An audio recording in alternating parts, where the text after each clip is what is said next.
అన్న డ్యూటీలు తప్పించి ప్రతిపక్షాల నేతలు ఇంటి దగ్గర కాపలా కాయడానికో లేకపోతే వాళ్ళకి పరదాలు కట్టడానికో అంతవరకే వాళ్ళని ఉంచేసిన పరిస్థితి కూడా మనం చూస్తున్నాం.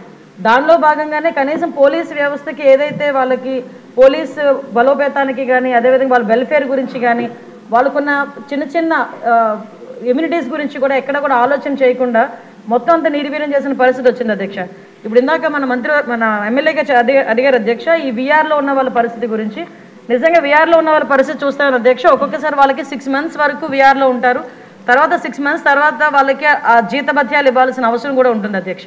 కాకపోతే ఈ రోజుకి కూడా లాస్ట్ 5 సంవత్సరాల పరిస్థితి ఎలా తీసుకున్నారంటే పోలీస్ డిపార్ట్మెంట్లో కొంతమంది అఫీషియల్స్ని వాళ్ళకి నచ్చకపోయినా క్యాస్ట్ బేస్ చేసుకొని వాళ్ళకి రాజకీయంగా వాళ్ళకి అనుకూలంగా ఉండరు అనుకున్నా వాళ్ళకి వ్యతిరేకంగా ఒక పని చేసినా వాళ్ళు చెప్పిన పని చేయకపోయినా కూడా వాళ్ళు చాలా క్లియర్గా వాళ్ళందరినీ తీసుకెళ్లి వీఆర్లో పెట్టడమే కాకుండా 2 సంవత్సరాలు 3 సంవత్సరాలు కూడా జీతభత్యాలు లేకుండా వాళ్ళ చేత పని చేయించుకున్న పరిస్థితి కూడా మా దృష్టికి వచ్చింది అధ్యక్ష.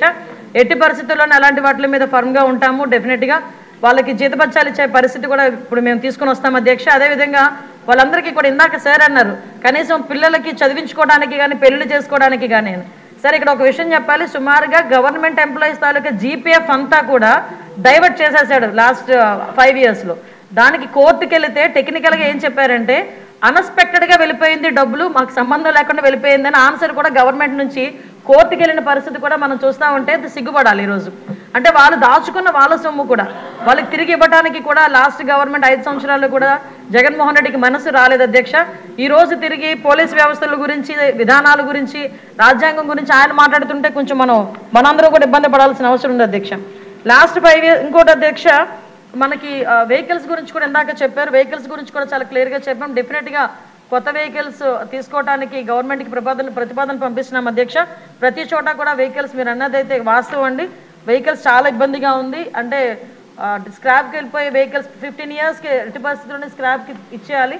ఆ వెహికల్స్ అన్నీ కూడా చాలా ఉన్నాయి, ఇంచుమించు 50% మనకి కొరత అయితే ఉంది, దానికి కూడా అధిగమిస్తాం. అదేవిధంగా మనందరికీ కూడా 120 లీటర్ల గురించి చెప్పారు అధ్యక్ష. యాక్చువల్గా అయితే ఏజెన్సీ లెవెల్లో ఎక్కడైనా కంపల్సరీగా కావాలి అనుకుంటే కనుక మన డిపార్ట్మెంట్ నుంచి ఎస్పీ లెవెల్లో వాళ్ళకి డీజిల్ పెట్రోల్ ప్రొవైడ్ చేయొచ్చు.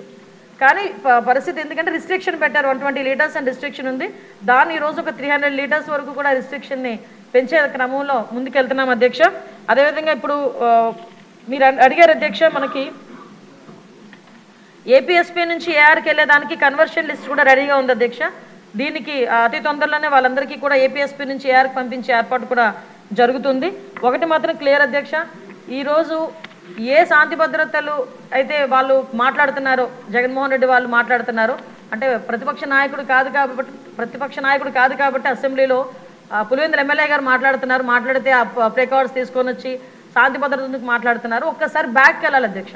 శాంతి భద్రతల విషయంలో శాంతి భద్రతలను కాపాడుకోవడానికి అసలు పోలీస్ డిపార్ట్మెంట్కి వాళ్ళు ఏం చేశారు ఈ రోజుకి కూడా చాలా క్లియర్గా చెప్తున్నాం అధ్యక్ష. పోలీస్ డిపార్ట్మెంట్ని రాజకీయ అవసరాల గురించి కాకుండా ప్రజల భద్రత గురించి శాంతి భద్రతల విషయంలోని కూడా మేము ముందుంటామని మనస్ఫూర్తిగా మీ అందరికీ కూడా తెలియజేసుకుంటున్నాను అధ్యక్ష.